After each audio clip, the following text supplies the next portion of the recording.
사무엘상 4장. 사무엘에 대한 소식이 온 이스라엘에 퍼졌습니다. 그때에 이스라엘 사람들이 블레셋 사람들과 싸우러 나갔습니다. 이스라엘 사람들은 에벤에셀에 진을 쳤고 블레셋 사람들은 아벡에 진을 쳤습니다. 블레셋 사람들은 대형을 갖추어 이스라엘 사람들과 싸울 준비를 했습니다. 싸움이 시작되자 블레셋 사람들이 이스라엘 사람들을 물리쳐 이겼습니다. 블레셋 사람들은 이스라엘 군인 4,000명가량을 죽였습니다. 그러자 나머지 이스라엘 군인들이 자기들 진으로 돌아갔습니다. 이스라엘의 장로들이 말했습니다. 어찌하여 여호와께서는 오늘 우리를 블레셋 사람들에게 지게 하셨을까? 여호와의 언약궤를 실로에서 이곳으로 가져오자. 그리고 그 언약궤를 우리 가운데 있게 하자. 그러면 하나님께서 우리를 원수에게서 구해 주실 것이다. 그리하여 이스라엘 백성은 실로에 사람을 보냈습니다. 그들은 만군의 여호와의 언약궤를 가지고 왔습니다. 엘리의 두 아들인 홈니와 비나스도 하나님의 언약궤와 함께 있었습니다. 여호와의 언약궤가 진으로 들어오자 이스라엘 사람들은 모두 기뻐서 땅이 울릴 정도로 크게 소리를 질렀습니다. 블레셋 사람들이 이스라엘의 외치는 소리를 듣고 물었습니다. 히브리 사람들의 진에서 나는 이 소리는 도대체 무슨 소리인가? 블레셋 사람들은 여호와의 궤가 히브리 사람들의 진에 왔다는 것을 알게 되었습니다. 그들은 두려워하며 말했습니다. 신이 히브리 사람들의 진에 왔다. 큰일 났다. 전에는 이런 일이 없었다. 도대체 이 일을 어떻게 하면 좋으냐? 누가 우리를 이 강한 신에게서 구해줄 수 있을까? 이 신은 광야에서 이집트 사람에게 온갖 괴로움을 주었던 바로 그 신이다. 블레셋 사람들아 용기를 내어라. 사내답게 싸워라. 전에 히브리 사람들은 우리의 노예였지 않았는가? 이제 사내답게 싸우자. 그렇지 않으면 너희는 그들의 노예가 될 것이다. 그리하여 블레셋 사람들은 용감하게 싸워 이스라엘 사람들을 물리쳐 이겼습니다. 이스라엘의 군인들은 모두 자기 집으로 도망쳤습니다. 이스라엘은 크게 져서 군인 3만 명을 잃었습니다. 게다가 하나님의 궤를 블레셋 사람들에게 빼앗겼습니다. 엘리의 두 아들인 홈니와 비느하스도 죽었습니다. 그날 어떤 베냐민 사람이 싸움터에서 달려왔습니다. 그 사람은 너무나 슬퍼 자기 옷을 찢고 머리에 재를 뒤집어 쓴 채 달려왔습니다.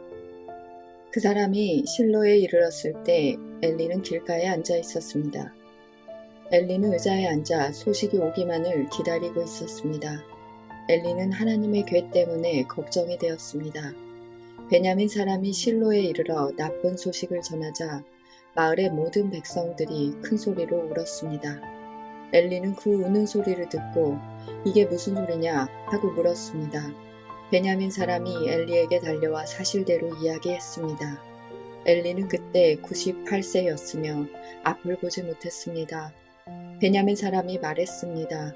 저는 싸움터에서 왔습니다. 오늘 싸움터에서 도망쳐 나왔습니다. 엘리가 물었습니다. 여보게 싸움은 어떻게 되었나? 베냐민 사람이 말했습니다. 이스라엘이 블레셋 사람들에게 져서 도망쳤습니다. 이스라엘 군대는 많은 군인을 잃었고 제사장의 두 아들도 죽었습니다. 그리고 하나님의 궤를 블레셋 사람들에게 빼앗겼습니다. 베냐민 사람이 하나님의 궤 이야기를 하자 엘리는 의자 뒤로 낮아빠졌습니다. 엘리는 문 옆으로 넘어지면서 목이 부러지고 말았습니다. 이는 나이가 많은 데다가 뚱뚱했기 때문이었습니다. 그렇게 엘리는 죽었습니다. 그는 40년 동안 이스라엘을 다스렸습니다. 엘리의 며느리인 비느하스의 아내가 임신하여 아기를 낳을 때가 다 되었습니다. 비느하스의 아내가 하나님의 궤를 빼앗겼다는 것과 자기 시아버지인 엘리와 자기 남편인 비느하스가 죽었다는 소식을 듣자 곧 그 여자에게 진통이 왔습니다. 그 여자는 몸을 구부리고 아이를 낳으려 했습니다. 아기 엄마는 죽어가고 있었습니다. 그때 아기 낳는 것을 도와주던 여자가 말했습니다. 걱정하지 말아요. 아들을 낳았어요. 비느하스의 아내는 정신이 없어 대답하지 못했습니다. 비느하스의 아내는 아기의 이름을 이가봇이라고 지어주며 영광이 이스라엘에게서 떠났도다 라고 말했습니다. 하나님의 괴를 빼앗겼고 자기 시아버지와 남편도 죽었기 때문이었습니다. 비나스의 아내가 말했습니다. 하나님의 괴를 빼앗겼으니 영광이 이스라엘에게서 떠났도다. 사무엘상 5장. 블레셋 사람들은 하나님의 괴를 빼앗아 그것을 에베네셀에서 아스돗으로 가지고 갔습니다. 블레셋 사람들은 하나님의 괴를 다곤 신전에 가지고 가서 다곤 신상 곁에 두었습니다. 아스돗 백성이 이튿날 아침에 일찍 일어나 보니 다곤 신상이 얼굴을 땅에 대고 여호와의 궤 앞에 쓰러져 있었습니다. 그래서 아스돗 백성은 다곤 신상을 제자리에 다시 올려놓았습니다. 이튿날 아침 아스돗 백성이 잠에서 깨어 일어나 보니 다곤 신상이 또 땅에 쓰러져 있었습니다. 다곤은 여호와의 궤 앞에서 머리와 손이 부러져 몸통만 남은 채 문지방에 엎드려 있었습니다. 그래서 오늘날까지도 다곤의 제사장들과 아스돗의 다곤 신전에 들어가는 사람들은 그 문지방을 밟지 않습니다. 여호와께서는 아스돗과 그 이웃 백성에게 벌을 주셨습니다. 여호와께서는 피부에 종기가 나는 큰 고통을 그들에게 주셨습니다. 아스돗 백성은 그런 일이 일어나는 것을 보고 말했습니다. 이스라엘 신의 궤를 이곳에 둘 수 없다. 하나님이 우리와 우리의 신 다곤을 벌하고 있다. 아스돗 백성은 블레셋의 5 왕을 모이게 하고 말했습니다. 이스라엘 신의 궤를 어떻게 하면 좋겠습니까? 블레셋의 왕들이 대답했습니다. 이스라엘 신의 궤를 가드로 옮겨라. 그래서 블레셋 사람들은 이스라엘 신의 궤를 가드로 옮겼습니다. 하나님의 궤가 가드로 옮겨진 후에 여호와께서는 가드성에 벌을 주셨습니다. 하나님은 가드의 늙은 사람과 젊은 사람 모두에게 고통을 주셨는데 그들은 피부에도 종기가 나기 시작했습니다. 그러자 블레셋 사람들이 하나님의 궤를 에그론으로 보냈습니다. 하나님의 궤가 에그론에 도착하자 에그론 사람들이 소리를 질렀습니다. 왜 이스라엘 신의 궤를 우리 성으로 가지고 오는 거요? 당신들은 우리와 우리 백성을 죽일 참요? 에그론 백성은 블레셋의 왕들을 다 모이게 한 후에 그 왕들에게 말했습니다. 이스라엘 신의 궤를 원래 있던 자리로 보내시오. 그 하나님의 궤가 우리와 우리 백성을 죽이기 전에 빨리 그렇게 하시오. 그들은 매우 두려워했습니다. 왜냐하면 하나님이 그들을 너무나 무섭게 심판하셨기 때문입니다. 죽지 않고 살아남은 사람은 피부에 종기가 나서 괴로움을 당했습니다. 그래서 온 성읍이 하늘을 향하여 크게 울부짖었습니다. 사무엘상 6장. 블레셋 사람들은 여호와의 궤를 7달 동안 자기 땅에 두었습니다. 그 후 블레셋 사람들은 제사장과 점쟁이들을 불러서 물었습니다. 여호와의 궤를 어떻게 하면 좋겠소? 그것을 원래 있던 곳으로 돌려보낼 방법을 말해주시오. 제사장과 점쟁이들이 대답했습니다. 이스라엘 신의 궤를 돌려보낼 생각이라면 빈손으로 돌려보내지 마시오. 허물을 씻는 제사인 속건 제물과 함께 돌려보내시오. 그래야 여러분의 병이 나을 것이오. 그리고 그 결과를 통해 과연 하나님께서 여러분에게 벌을 내리셨는지도 알 수 있을 것이오.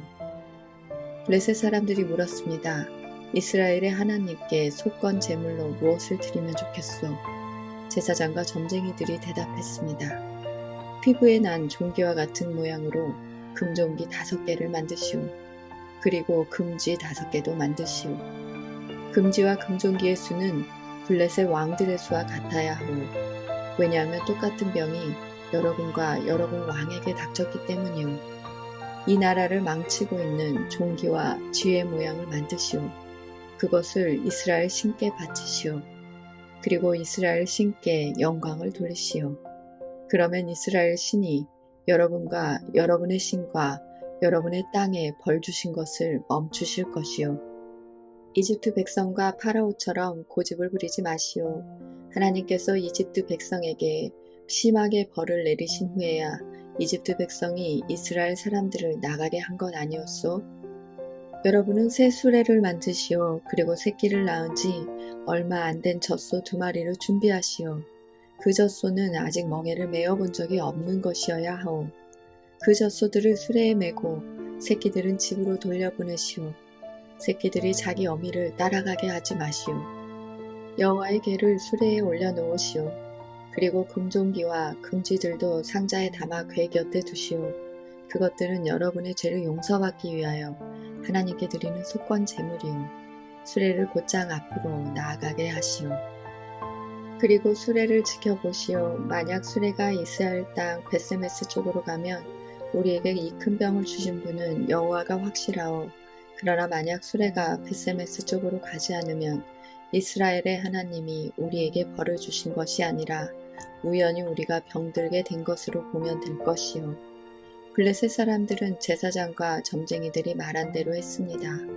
블레셋 사람들은 새끼를 낳은 지 얼마 안 된 젖소 2마리를 가지고 와서 수레에 메우고 그 새끼들은 집으로 돌려보냈습니다.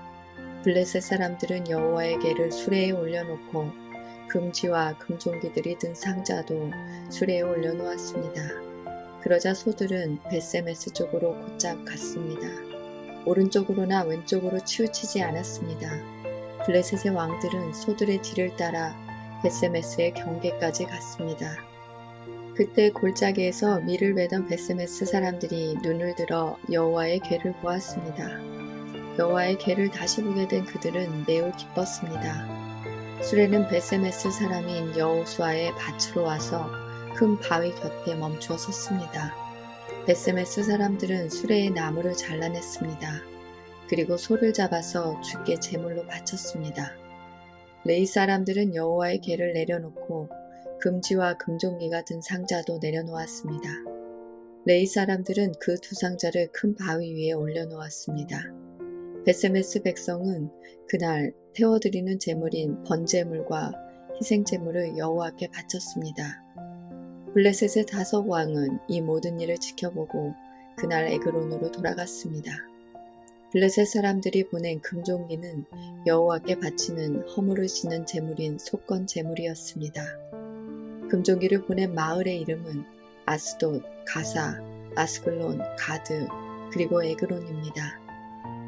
블레셋 사람들은 금쥐도 보냈는데 금쥐의 숫자는 블레셋 왕들이 맡은 마을의 숫자와 같았습니다. 금쥐를 보낸 마을 중에는 성벽을 가진 굳건한 성도 있었고 시골 마을들도 있었습니다. 벳세메스 사람들이 여호와의 궤를 올려놓았던 큰 바위는 지금도 벳세메스 사람 여호수아의 밭에 그대로 있습니다. 그런데 벳세메스 백성 중 여호와의 궤를 들여다본 사람들이 있었습니다. 그러자 여호와께서는 그들을 쳐 70명을 죽이셨습니다. 벳세메스 백성은 여호와께서 자기들에게 그토록 무섭게 벌 주시는 것을 보고 소리내어 울었습니다. 그들은 이렇게 말하였습니다. 누가 이 거룩하신 하나님 여호와 앞에 설 수 있겠는가? 이 여호와의 궤를 어디로 보내야 하는가? 벳세메스 백성은 기럇 여아림 백성에게 명령을 받고 심부름하는 사람들을 보내어 이렇게 말했습니다. 블레셋 사람들이 여호와의 궤를 돌려보냈소. 이리로 와서 그것들을 당신들의 성으로 가지고 가시오. 사무엘상 7장. 기럇 여아림 사람들이 와서 여호와의 궤를 가지고 갔습니다. 그들은 그 상자를 언덕 위에 있는 아비나답의 집에 두고 아비나답의 아들 엘리아사를 거룩한 사람으로 세워 여호와의 궤를 지키게 하였습니다. 여호와의 궤는 기럇 여아림에 오랫동안 머물러 있었습니다. 머무른 기간은 20년이었습니다. 이스라엘 백성은 다시 여호와를 따르기 시작했습니다. 사무엘이 이스라엘 모든 지파에게 말했습니다. 만약 여러분이 진심으로 여호와께 돌아오려면 여러분 가운데 있는 이방신들과 아스다롯 우상을 없애버려야 하오. 여러분은 온전히 여호와께 자신을 바치고 여호와만을 섬겨야 하오. 그러면 여호와께서 여러분을 블레셋 사람들에게서 구해주실 것이오. 그리하여 이스라엘 사람들은 바알과 아스다롯 우상들을 없애버리고 오직 여호와만을 섬겼습니다. 사무엘이 말했습니다. 모든 이스라엘 사람들은 미스바에 모이시오. 여러분을 위해 여호와께 기도드리겠소. 그래서 이스라엘 사람들은 미스바에 모였습니다. 그들은 땅에서 물을 길어내어 여호와 앞에 부었습니다. 그들은 그날 아무것도 먹지 않고 우리는 여호와께 죄를 지었습니다 하고 고백했습니다. 사무엘은 미스바에서 이스라엘을 다스렸습니다. 이스라엘 사람들이 미스바에 모여 있다는 이야기를 블레셋 사람들이 듣고 이스라엘을 공격하기 위해 올라왔습니다. 이스라엘 사람들은 이 소식을 듣고 두려워했습니다. 이스라엘 사람들이 사무엘에게 말했습니다. 우리를 위해 여호와께 기도드리는 일을 멈추지 마시오. 우리를 블레셋 사람에게서 구해달라고 하시오. 사무엘은 어린 양을 가져다가 여호와께 통째로 태워드리는 제물인 번제물로 바쳤습니다. 사무엘은 이스라엘을 위하여 여호와께 부르짖었습니다. 여호와께서는 사무엘의 기도를 들어주셨습니다. 사무엘이 태워드리는 제물인 번제물을 바치고 있는 동안 블레셋 사람들은 점점 가까이 왔습니다. 그들은 이스라엘을 공격했습니다. 그날에 여호와께서는 블레셋 사람들을 향하여 큰 천둥 소리를 내셨습니다. 블레셋 사람들이 그 소리를 듣고 놀라 크게 당황했습니다. 그래서 이스라엘 사람들은 블레셋 사람들과 싸워 이겼습니다. 이스라엘 사람들이 미스바에서 달려나가 블레셋 사람들의 뒤를 쫓았습니다. 이스라엘 사람들은 벳갈까지 뒤쫓으면서 블레셋 사람들을 죽였습니다. 이 일이 있은 후에 사무엘은 돌을 하나 가져다가 미스바와 센 사이에 세우고 그 돌을 에벤에셀이라고 불렀습니다. 사무엘은 여호와께서 우리를 이곳까지 도와주셨다 하고 말했습니다. 이렇게 블레셋 사람들은 싸움에서 졌습니다. 더 이상 블레셋 사람들은 이스라엘 땅에 들어오지 않았습니다. 여호와께서는 사무엘이 살아있는 동안 블레셋 사람들을 막아주셨습니다. 옛날에 블레셋 사람들이 이스라엘 사람들의 마을을 빼앗은 일이 있었습니다.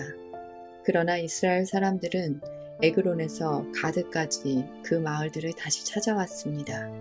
이스라엘 사람들은 이 마을 주변의 땅도 블레셋 사람들에게서 다시 빼앗아 왔습니다. 이스라엘과 아모리 사람들 사이에도 평화가 찾아왔습니다. 사무엘은 평생토록 이스라엘을 다스렸습니다. 해마다 사무엘은 베델에서 길가를 거쳐 미스바로 갔습니다. 사무엘은 이 모든 마을에서 이스라엘을 다스렸습니다. 그리고 나서는 언제나 자기 집이 있는 라마로 돌아왔습니다. 사무엘은 라마에서도 이스라엘을 다스렸습니다. 사무엘은 그곳에서 여호와께 제단을 쌓았습니다.